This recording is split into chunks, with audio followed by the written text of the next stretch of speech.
네, 여러분 안녕하십니까? 오늘도 부산대 김성진 교수님 연결해 봅니다. 안녕하세요. 예, 반갑습니다. 김성준입니다. 네, 사법 정의를 위해서는 김명수, 권순일 여기 처리가 우선이다 이렇게 써주셨네요. 네네. 네, 결국 뭐 자유민주주의를 지키는 것은 네, 사법정의, 법치, 뭐 시장경제 그 정도가 아니겠습니까? 그렇죠. 네, 예, 그런데 이 두 사람이 법치를 지켜야 할 자들이 법치를 무너뜨리니까 네, 이게 모든 악의 만악의 근원이다. 그러네요. 그렇게 네, 생각을 합니다. 네, 하나하나 거기 이제 보시겠네. 중간에 보면 네, 거기 이제 김명수 거짓말한 거 나오지 않습니까? 네, 김명수 그래서 세간에 거짓말의 명수 김명수다. 네, 그렇게 얘기를 하고 그 왼쪽에 있는 거는 권순일에 관한 건데 네, 권순일이 재판거래 의혹이 있는 데다가 네, 4.15 총선의 선관위원장이었지 않습니까? 네, 네, 그래서 이제 이 두 부분만 보더라도 얼마나 대한민국 사법부가 썩어 문드러졌는지 알 수 있다. 네. 그래서 이걸 바로잡아야 된다. 그런 얘기. 김명수와 권순일이네요. 네네.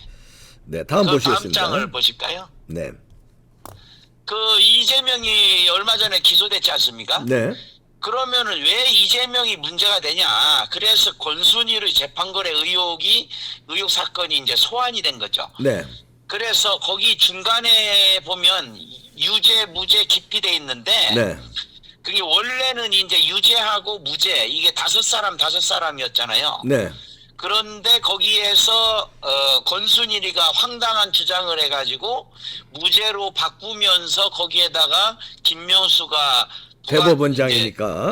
대법원장이니까 그래서 이제 7대5가 된 건데 네, 거기 이제 중간에 있는 거를 보고 왼쪽에는 이재명 오른쪽에는 권순일 네, 이 두 사람 다 거짓말과 돈으로 대한민국 법치주의를 무너뜨린 자들이다. 네, 그래서 이제 거기 그 김명수 이재명이 구로서 기소됐는데 네, 허위사실 공표 혐의 아닙니까? 네, 처음에는 이자가 대장동은 내가 설계했다 이렇게 얘기를 해놓고 그리고 또 뒤에 문제가 되니까 김문기 잘 모른다. 그건 네. 너무나도 뻔한 거짓말이지 않습니까? 그러게요. 네, 이 뻔한 거짓말들을 사법부는 걸핏하면 거짓말인 건 맞는데 네, 고의성이 없다. 이래가지고서 뭐 무죄를 이번에도 저 누굽니까 최강욱 네, 1심에서 또 무죄 냈지 않습니까? 네, 그건 뭐 거짓말은 맞는데 고의성이 없다. 네. 이런 거로 해서 대한민국 사법부를 엉망으로 만드는데 그 이재명 그리고 오른쪽에는 권순일. 권순일, 권순일 네. 딱 똑같아. 아니 다들 많이 알고 계시겠지만 네. 다시 한번 얘기를 하면 똑같은 사안인데 네, 5년 전인 2015년도에는 똑같은 걸 익산시장에게 유죄. 유죄를 줘놓고 그 다음에 이재명에겐 똑같은 걸 무죄를 준 겁니다.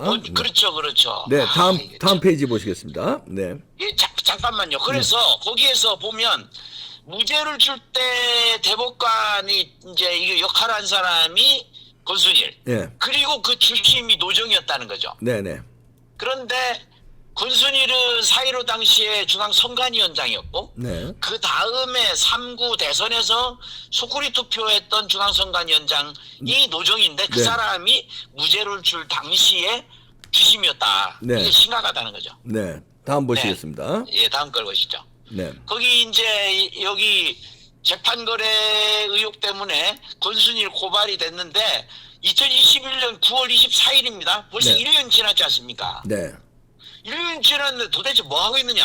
네, 그런데 문제는 검찰이 그 당시에 대법관을 수사하면서 네, 변호사법 위반 혐의만 문제를 삼았어요. 네, 재판거래 의혹은 싹 빼고. 네, 그래서 이게 이제 문제가 되는 거고.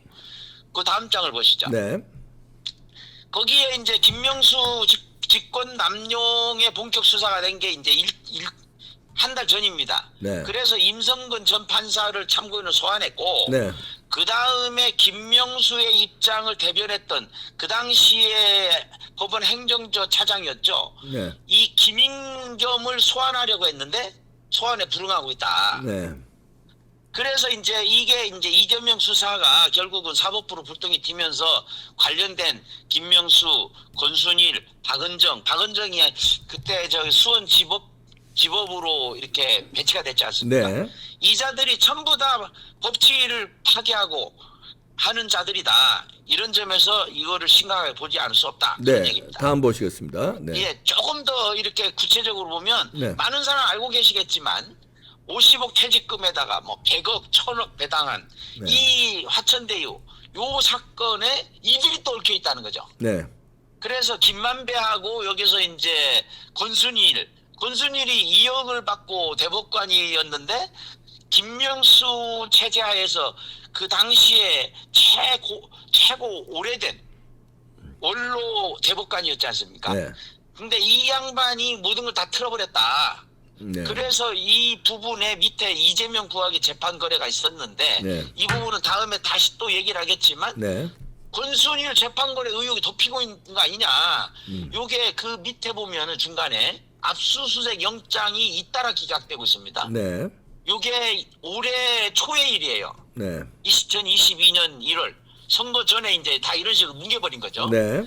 그래서 이 부분이 문제가 되는데 이거를 다시 한번 조금 더 보면 네. 다음 장을 보시죠. 네. 거기 보면 이제 대법관 요거는 이제 사실 봐야 됩니다. 결국에는 이재명을 유죄를 줬다 연구관들이. 네. 그런데 권순일이가 무죄로 주장하면서 무죄 취지 보고서를 따로 만들어냈다. 네. 이거는 결정적으로 권순일이 기다라는 것을 알 수가 있습니다. 네. 다음 장을 보시죠. 다음 장 네. 보이십니까? 네. 그 말씀하세요. 다음에 이제 왜 이거 거기 일지가 나오지 않습니까? 네. 일지 이걸 잘 봐야 됩니다. 네. 이게 왜 중요하냐면 거기에 사건이 접수된 게 9월 19일이잖아요. 2019년. 네. 그것이 한 달이 이제 한 보름쯤 지난 다음에 네. 한 달 보름쯤 지난 다음에 대법원에 사건 배당되잖아요. 네. 그리고 직후에 이제 그로부터 그냥 뭉개버립니다. 뭉개서 얼마 갔습니까? 벌써 5달쯤 지났잖아요. 네. 그동안 5달 동안 징하고 있는 동안에 그리고 이제 김만배가 계속 권순일을 찾아가죠. 4번이나 찾아갔잖아요. 네. 4번을 찾아가고 2020년 6월 15일에 네. 이거를 전원 합의체로 사건을 해부해버린 거예요. 원래는 저 소심인데 네. 4명이 하는 건데 그 4명이 할 때도 노정희가 주심이었습니다. 네. 이것이 이제 말 뜻대로 안 되니까 무슨 물을 먹였는지 하여튼 전원 합의체로 사건 회부했다. 네. 이 날짜가 중요해요. 왜냐 그 지금 왼쪽에 보면 5월 22일 네. 문재인하고 사부 요인 초청 국회의장 공관회동이 있었고 3주 뒤에 이것이 전원 합의체로 바뀌어버립니다. 네. 그 전에 바뀌기 전에 또 김만배가 3번, 4번이나 연속으로 네. 권순일을 찾아가고 그런 다음에 네. 자 이후 6월 15일 날 전원 합의체로 바뀌었지 않습니까? 네. 그리고 이 무죄 취지 판결이 이때는 너무나도 빨라요. 네. 한 달 만에 그냥 한 달 무죄 만에 취지로 나오네요. 네.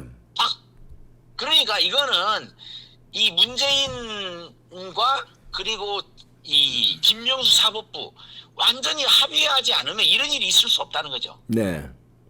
그러면 다음 장은 그러니까 거기에 중간에 보면 왜 이런 말을 하느냐 하는 것은 이 일지를 보면은 정확하게 나온다. 네. 그런 얘기고요. 다음 장을 보시죠. 네. 거기 이제 우리가 비교를 하면 됩니다.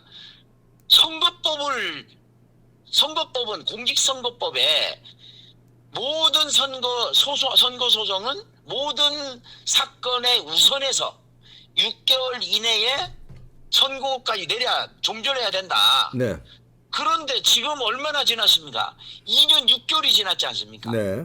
그런데 도대체 뭘 하고 있나 이 인간들이. 그래서 거기에서 먼저 봐야 할 것이 오른쪽에 있는 박주현 변호사의 말입니다. 네. 그거는 한번 자세히 좀 볼 필요가 있는데 부산 4선거 무효소송 거기에서 변호사가 이제 박주현이거죠. 네. 박주현 해임한다는 해임서 괴문서가 대법원에 도착했고 네. 자기는 해임됐다는 거예요. 네. 그리고 분당을도 똑같고 자기가 주 변호사인데 네. 증거 보전 투표함도 개봉도 안 하고 기각이 됐다. 네. 그런데 이 사람들한테 물어봤겠죠. 네. 왜 이러냐? 확인해 보니까 작성도 안 하고 우편으로 보낸 적도 없다. 그럼 뭡니까? 이거는 공문서를 위조해서 이런 식으로 기각한 거 아니냐? 대법원이 이런 식으로 기각하고 있는 게 아니냐?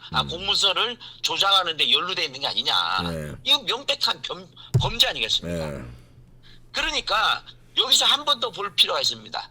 화천대유의 이 재판거래유 당사자 네. 그리고 4.15 부정선거의 중앙선거 관리위원장이었던 권순일 수사 착수한 것이 9월 24일입니다. 2021년 9월 24일. 네. 그런데 1년이 지나고 한 달이 다 지나도록 권순일 일에 대해서 뭘 하고 있느냐. 네. 왜 이런 식으로 되느냐. 결국에는 사법부가 썩어 문드러졌기 때문이다. 네. 그렇게 보는 것입니다. 네. 다음 보시겠습니다. 예, 다음 네. 장을 보시죠. 그런데 더 황당한 것은 그 옆에 다음 장에 보면 이제 그 노정이 나오지 않습니까? 예, 이거 저기 소쿠리 투표. 네. 그런데 이 여자가 이 노정이가 무죄 판결의 주심이었지 않습니까? 네. 그런데 이준석과 관련된 코마 이준석, 이제 거기 이준석 예. 보석할 때에 이 국제마피아라고 하면 딱 아시지 않습니까? 네. 성남시장 선거할 때 관련이 됐는 네. 그 이준석을 보석할 때 검찰에서는 도주 우려해가지고 반대했는데 허가를 했습니다. 네. 그때 재판관이 또 노정입니다. 아, 또 노정이구나요. 예. 예, 이 두 사람이 결국은 핵심입니다. 네. 그러니까 이 사람들이 중앙선거관리위원장을 잇따라 했다. 그래서 이거는 문제인데 거기 중앙에 보면 오른쪽에 보면은 이승택 변호사라는 사람입니다. 네. 이승택 변호사가 왜 중요하냐면 이 대류가주 네. 4.15 부정선거의 핵심적인 당사자 이승택 변호사를 중앙선관위원으로 임명을 했는데 네.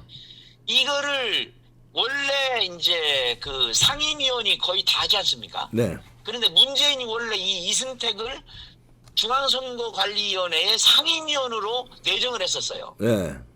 내정을 했다가 이제 그냥 하도 여론이 안 좋으니까 이거를 이제 뒤로 그냥 일반 선관위원으로 했는데 네. 이 부분이 우리가 주목을 할 필요가 있다. 네. 결국에는 이 인간들이 잇따라서 중앙선거관리위원장을 하고 또 상임위원회 대류가주 중국과 관련된 소송을 전문으로 하는 대류가주 거기에 이승택을 상임선관위원으로 내정하고 네. 이런 것들 일련의 더 과정이 다 어떤 안팎으로 다 연결이 돼 있는 것이 아니냐 저는 네. 그렇게 생각합니다. 네. 다음 보시겠습니다. 예, 그래서 마무리를 네. 하고자 합니다. 뭐 모든 거는 법대로 하는 겁니다. 법대로. 네. 네. 법대로 좀 해라. 그래서 다들 아시는 것처럼 네. 2020년 4월 15일 4.15 총선이 끝난 지 2년 6개월이 지났습니다. 네. 그런데 120여 건의 선거 무효 소송 이게 문개기 중이고 이 중에 일부는 그냥 재검표도 안 하고 그냥 무더기로 기각시버리고 그래서 네. 사법 정의가 무너지고 법치가 무너졌다. 네. 그리고 공직선거법은 사문화됐다.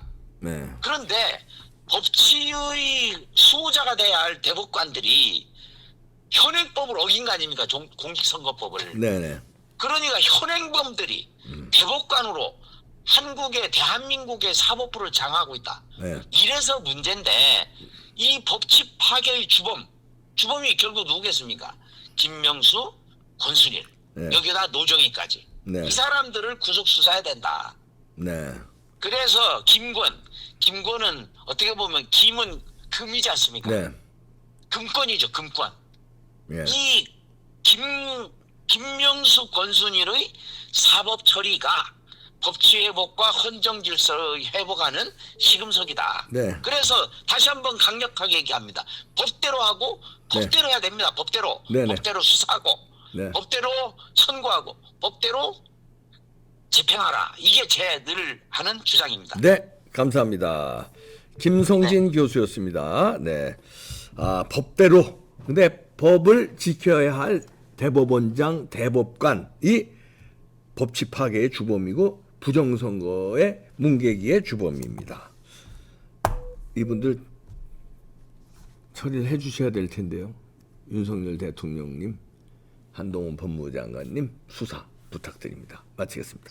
야심차게 준비했습니다. 이거 보시죠. 뮤지컬 북성성인데요. 만경봉호 사건 아시죠? 제1교포들을 북한으로 넘기는 드라마 빠찡꼬보다 더 재밌은 뮤지컬입니다. 북성성 역사의 진실을 인양한다는 건데요. 10월 14일 금요일부터 3시 7시 반, 토요일 일요일 3시 7시, 일요일은 오후 4시에 공연합니다. 뮤지컬 공연 아주 음악과 함께 스토리가 워낙 또 스펙타클하고 흥미진진한 얘기니까요. 장소는 용산 아트홀입니다. 용산구청 있죠?